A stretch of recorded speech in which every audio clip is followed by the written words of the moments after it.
Yo, what up? Welcome to Made by Ozzy. I'm Ozzy, and y'all should feel very special because this is literally the only time I've worn pants all week just for this video. Alright, on this channel, we're turning an FPGA dev kit into both a cryptocurrency miner and a GPU.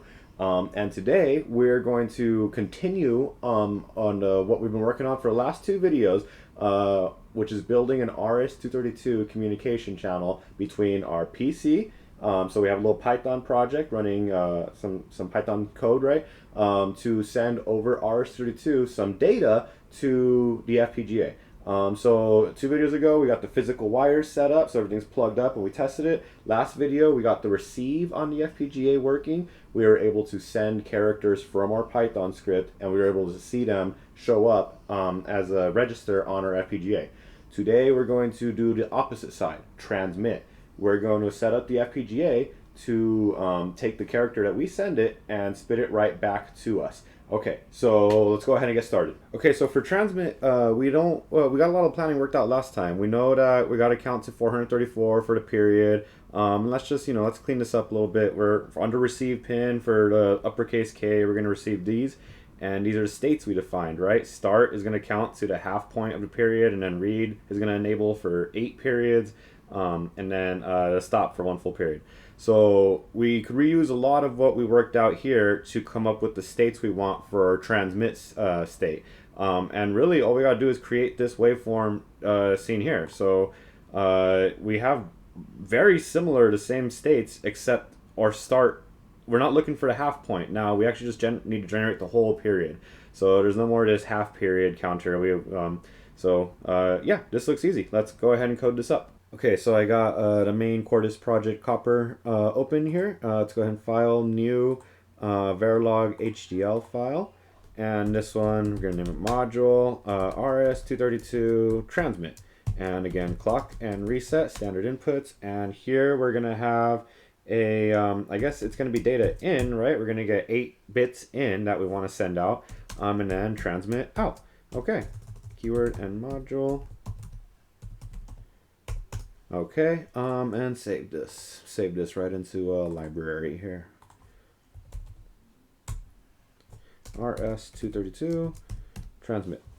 Okay, and I'm actually going to open up the RS32 receive module we wrote out last time so I could reference, because we're going to structure things in a very similar way. Okay, so we're going to have our inputs, right? Clock, reset, and then another input is going to be our 8-bit register, 7 down to 0 for 8 bits for data in. Okay, and that's fine. I actually don't need to declare it as a register because it's a register out there. If I wanted to make it a register, I could latch it one here, but I'm just going to leave it as that. Okay, and then output, let's make this reg transmit. Okay, cool. And then what else did I do? Let's just copy almost all of this here, but all these here.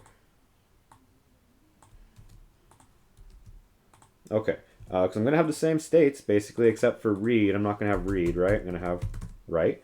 And I actually don't need this half. I only need the full clock cycles. Okay, I'm going to need a register to keep track of my state. I'm going to need a counter to count up to this number, 434. That's where we got that 9 bits from. And I need an active bit to tell me which one of this data in to currently map out to transmit. Okay, let's go ahead and get the logic started. Logic always at pause edge clock. Begin and always clean up these lines down here. Okay, and then let's get our reset condition. If tab it in, if not reset, begin end. If not reset, and then else, begin end. Cool, entire skeleton. Okay, so let's populate our reset condition, and for that we want to drive state right back into sidle, reset our counter to 0, and reset our active bit to 0. And I suppose we will also set our transmit bit to 0 as well. Okay, now I guess just like last time, we'll go ahead and lay out the case here with all the states, and then go ahead and populate the states after I lay out the skeleton. So let's make this case state, and with the keyword end case, and I won't use case all over the place like I did last time. I am going to copy this little syntax because I like that comment block, so I'm going to reuse it. Okay, and then I can do that again for, it won't be s idle, it's s start. Wow. S start. Okay, one more for S write, S write. Another one for S stop, and then our default. And then I always forget, does default need the colon or not? It does not. Okay. And you know what? If I was smart, I would have went ahead and copied the begin and end every time I, copied that. But I guess I'm not that smart. Okay. Awesome. Okay, and default is just going to kick us back into our known state machine by driving it to idle.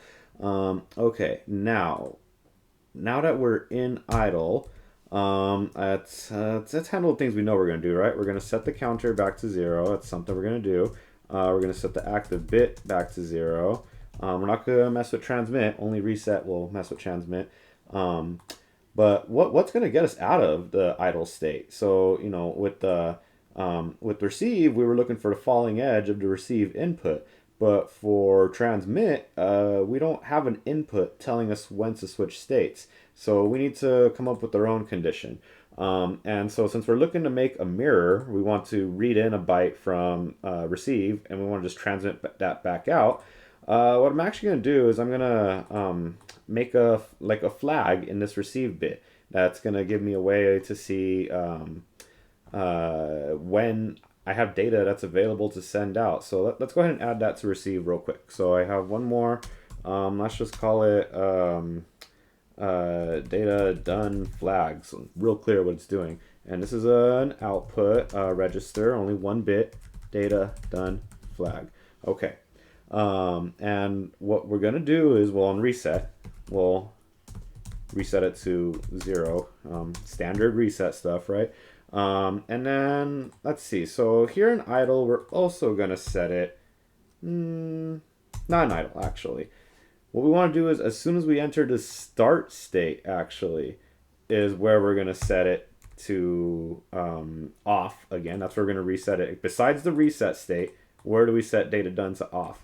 Well, maybe it's more intuitive if I do it here at stop. Once data done, once we enter the stop state, then we know we've captured all our data. So here's where I actually set it to 1, right? And then I want that to be 1 basically until I get another read command, which would mean I'd be here in the start state. So that's why I want to reset it here and start.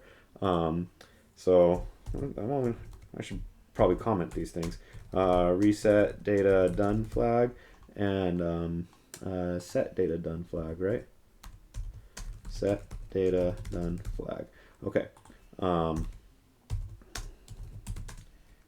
Count clock pulses, I guess. Okay. So that was easy. All right. Went ahead and added a little flag to this RS232 module. Except now when I try and compile it, or create a new, yes, I want to save everything. That's this one. You have to save the whole project in order to try and build a symbol. Okay, so I wrote that, but now it should, this here should break. This is obviously not going to compile because I just completely changed it and I added a whole new output. And so I'm curious right now, if I go to here and I go to update symbol or block, yes, just that one. I only have the one, so I don't have to worry about multiple occurrences of it. There you go. There's my other output. I'll drag this over to clean it up. All right, cool. But you know what? As I think about it right now, I actually don't want it to be on forever. I basically only want it to be on maybe just the duration of this stop period, because otherwise, if I leave it on and it complicates my condition here in the transmit state to try and use a flag that's always on. I'd have to build like a something to keep track of a one shot here in this transmit or something, and it'd actually just be a lot easier if I do reset it here in idle, because that way what we're gonna have is I don't need that comment. What we're gonna have is a output that is true only for the length of this one period of this stop state, which is pretty convenient. It's basically a poor man's one shot. And what I mean by that is it's not just going to be a step, right? Otherwise, you know, if after it read, then it would just be on and be high forever. That means if I never receive another byte, this transmit would send something, and then as soon as it finishes, it would go again see that high bit from the receive module, from the receive flag output that we just made, and it would send again. So, you know, if I built a mirror, I'd be getting the same character back infinite times, and I don't want that. So that's the easy way to handle it. So I'll just save that. I'm actually not sure if I need to update the file and symbol, but I'm gonna go ahead and just run the whole chain of updating that. Okay. All right, now here in transmit, now I know I have this flag that I'm going to rely off of in the receive module. So what I can do is I could assign to a state something depending on, well, an input that I haven't declared yet, right? So let's name it the same thing, data done flag, except it's an input in this one, right? And notice I'm not putting them in order. Data done flag is the last one in the parentheses here, but I declared it before I declared this transmit output, and that's fine actually, because it's all, you know, referenced by name. I don't know, maybe it's not proper programming, but whatever, it'll work. Okay, so that's an input, and what we're going to do is here check the status of that input. If that is true, then we could go ahead and move into our start. So if that is true, question mark, move S start into state. Otherwise, remain in S idle. All right, cool. Okay, and I think I forgot. Yep, okay, I forgot the semicolon up there to terminate that line. Okay, so there's our condition. Now in S start, the states in here are so easy. All we got to do is drive it to, well, for start, we're going to drive it low because our start bit is going to be the opposite of what we got there. It's going to be what our receive bit ends, right? So that means I actually need to declare transmit to high, actually, here in, you know what, I guess I need to go ahead and declare transmit to high everywhere, because setting it to low is what is going to trigger this beginning of this start period. Okay, so yeah, assign 0 to transmit to drive it low, just like it says here, right? Okay, and then let's look for our counter. We're gonna either increment or change states, right? So if counter is greater than baud clock cycles, yes, that was the name. All right, begin, end, and then else, begin, end. Okay, so if it's already greater than, we could go ahead and reset counter to 0 and change the state to S right. But if it's not to the baud clock cycle period yet, then we're going to increment counter, right? So we'll get there eventually. And go ahead and stay put right where we're at. We're going to stay here and start. Ah, geez. S start. Cool. Okay, and you know what else we want to do here in start, now that I think about it, is so right now our input data in is an 8-bit, it's a wire because I didn't declare it as a register. And I'm not going to declare it as a register up here.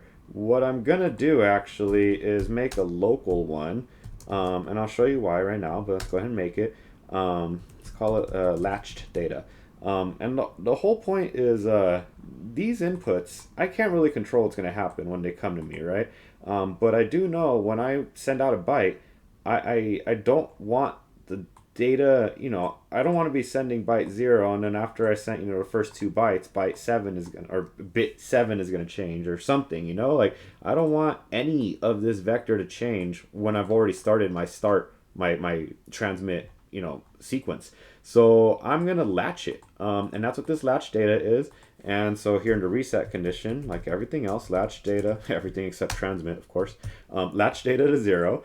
But here in start is the only other time I'm going to update it. Latched data, assign it our input in this case, which is data in. Okay, so got the counter changing, I got latch data latching. Okay, now here in S right. And we're going to do also something with the counter, right? So I'm going to add that. If counter is greater than baud clock cycles, not bad clock cycles, begin, and else begin, and okay. If it's already greater than that, then let's go ahead and reset it to 0. Counter equals 0, and then here's where we're going to go ahead and increment our active bit, right? Plus 1. That's what I called it here as well, right? Active bit. Yeah. And then we're actually going to assign our transmit to the value of our latched data, the active bit value. Okay, cool. And then otherwise, if it hasn't happened yet, go ahead and increment counter and assign state. We're going to stay put right where we are.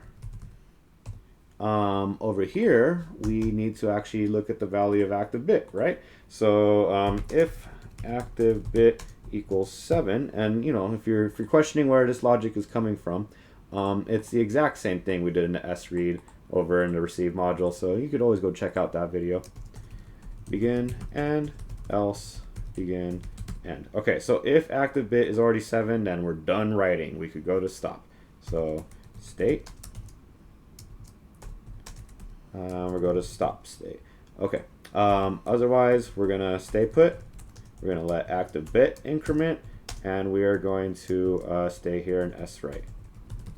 Okay. Cool. Okay, and then for stop, we just need to drive it back high again. Okay, so and then drive it back high, and by it I mean of course the transmit output. So drive it to 1, and then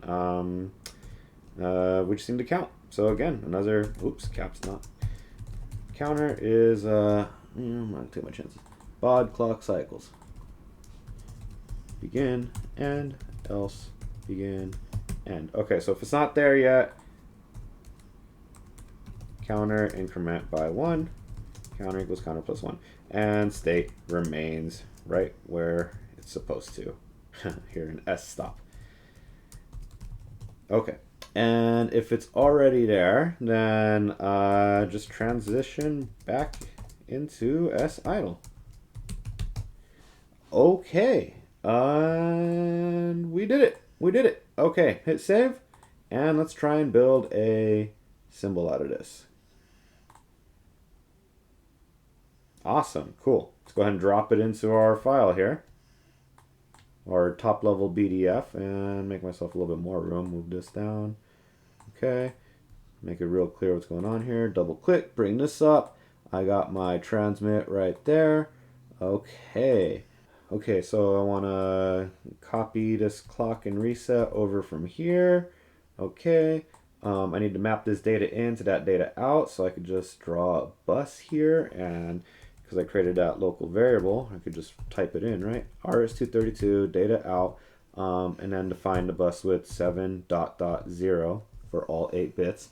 Okay, and data done flag. I could just draw it straight up like this. But I want to tie it to an LED as well, so I am going to draw a wire out, call this RS232 data done flag.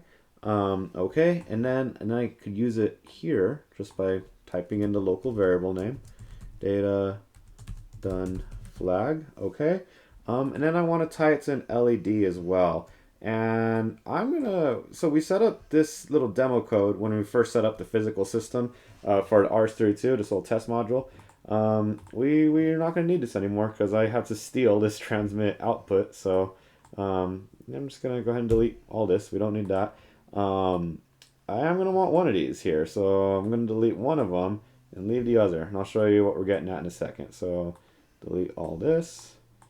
And control X that, because that's the only one thing I want to keep, so I could post it or paste it up here. Oh geez, not up there. Control X.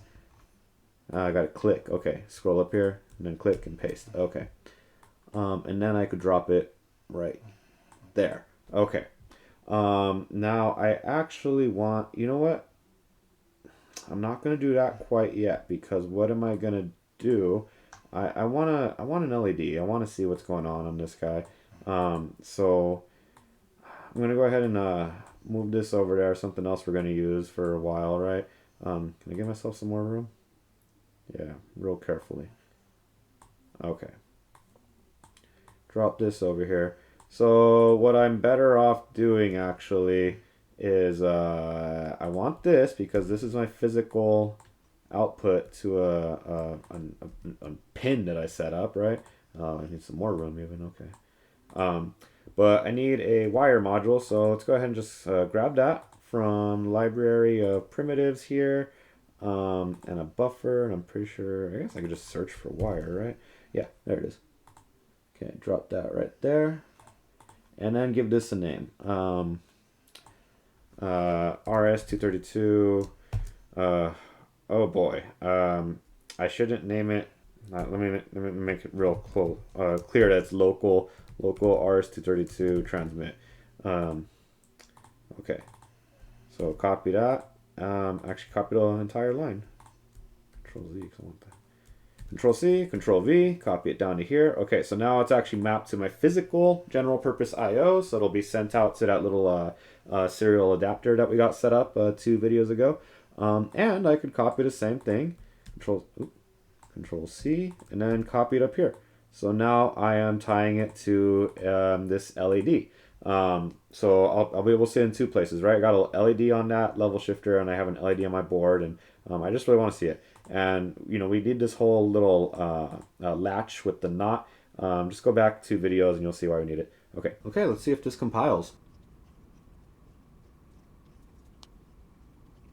Right. Okay, let's write it out to the board. Come here to Tools, Programmer. All right, click it and then hit Start. Okay, a few things to do here.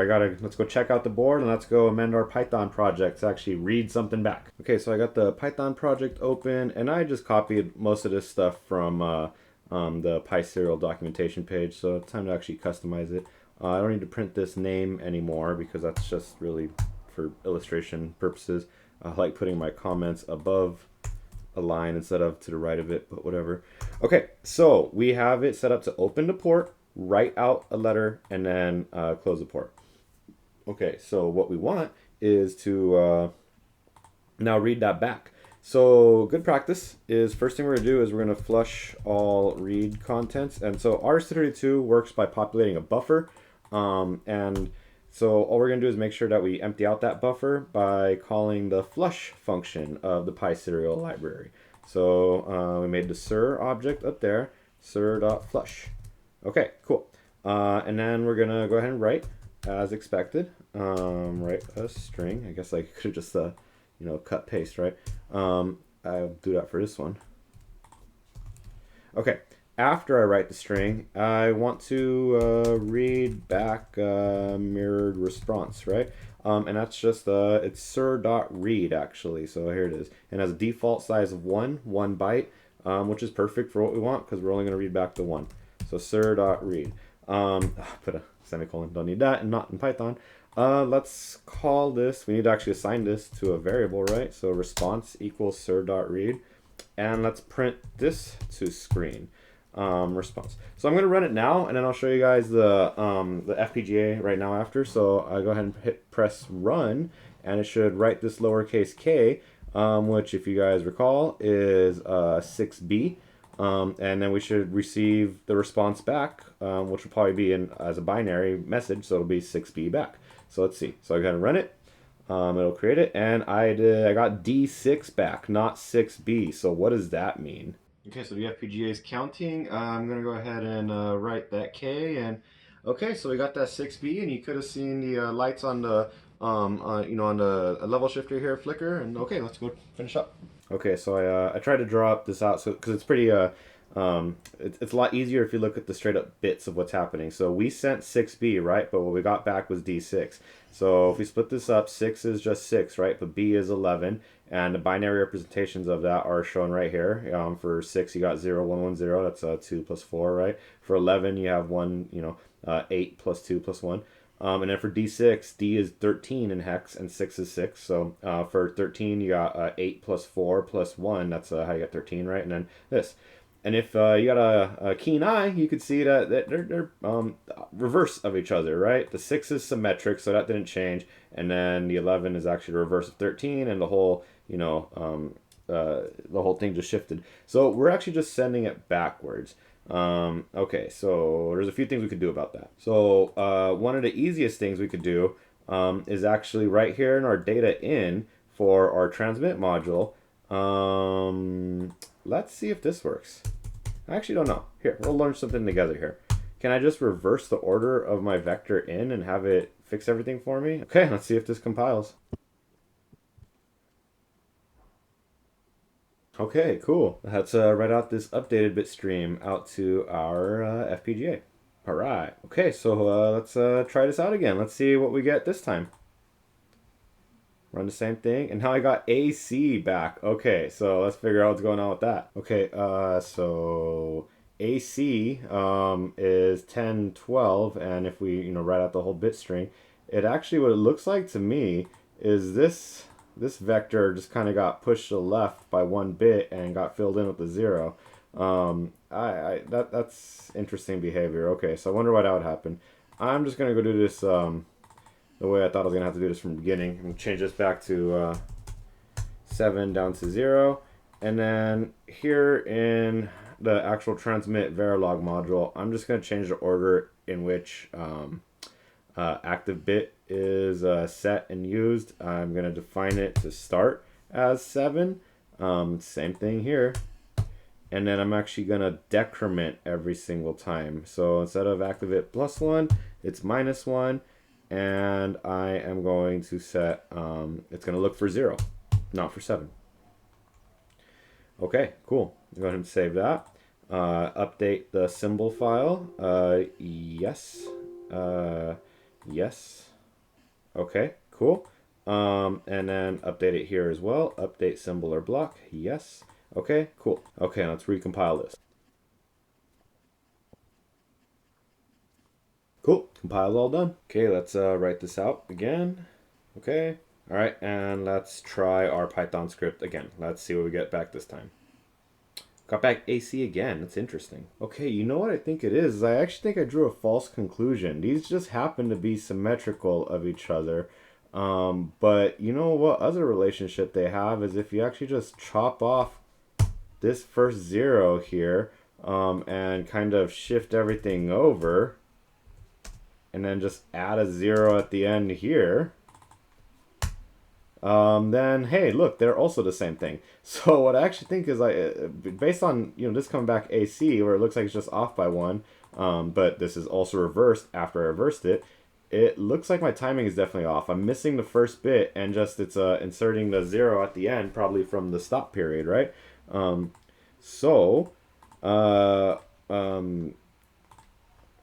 What I'm pretty sure then what is happening is, yeah, this makes sense. Look, I'm actually not assigning the transmit bit out until the counter has already passed the full period. But really, because of how I want it, as soon as it enters this write state, it needs to assign the transmit. It can't be waiting the whole time. It needs to do it right away. So I actually need to move this from inside this this condition looking for the counter to be greater than bog clock cycles, and move it to the otherwise condition right here. Okay, so all right, this should do it. Okay, so let's build a new symbol from this. Yeah, save everything. Okay, new symbol. Go ahead and update it in the BDF. Okay, let's see if this compiles. And of course, after it, I sat through a compile. I edited it for you guys, but it takes several minutes. I realized that I don't need to reverse any of this stuff like I have here. Because I drew that false correlation, so I need to go back and undo all this, counting, decrementing instead of incrementing, and look, looking for 0 instead of 7 and stuff. Okay. I undid all the decrement changes. Okay, now the whole chain again, right? Update the symbol. Yes. Go ahead and change that. Okay. Update the symbol here. Okay. Now compile one last time, hopefully. Yes. Okay. Okay, let's write this out to the FPGA. Click on it and then start. Okay. And let's try Python one more time. All right. Oh, I'm sending uppercase K. Oh, I got an uppercase K back. Okay, what if I send lowercase k? And it... Oh, it's probably stuck waiting on a read here. Okay, so 2 in a row probably doesn't. So let me go ahead and stop this. I stopped that. I'm going to press reset on the FPGA. Okay, and then let's try this one more time. Okay, I got back lowercase k. That's very interesting. Cool. Okay, and if I try it again, it works again. Okay, so I wonder why. Maybe if I change the character, it will freeze up. It'll get hung up. Let's see. No, okay, must have just been a one-off thing. Notice that it does tend to, RS232 is a little finicky sometimes, or maybe my implementation is just piss poor. Probably a combination of both. But hey, check it out. Okay, we're sending a letter, we're mirroring it back from our FPGA and getting exactly what we respond. Congratulations to us. Woohoo! Alright, dope. There you have it. We have a fully working receive transmit. I'm not gonna lie, I did not expect that bug, that whole being both reversed and being off by one. That's, wow, talk about a coincidence. But that was pretty cool. I mean, I let me know what you guys think. Is that something that was like, did you appreciate that I left all of that troubleshooting sequence in the video? Personally, I think I learned a lot from it because you learn to attack things in different ways, and eventually you got to solve problems, right? So you have to figure out what symptoms can you observe and how do you interpret them and what do you do to attack them. And so let me know if you thought it was a good idea or if you thought it was a real waste of time. Either way, leave a comment and then also hit like, hit subscribe. It helps the channel grow. Thank you so much for watching. You guys take care.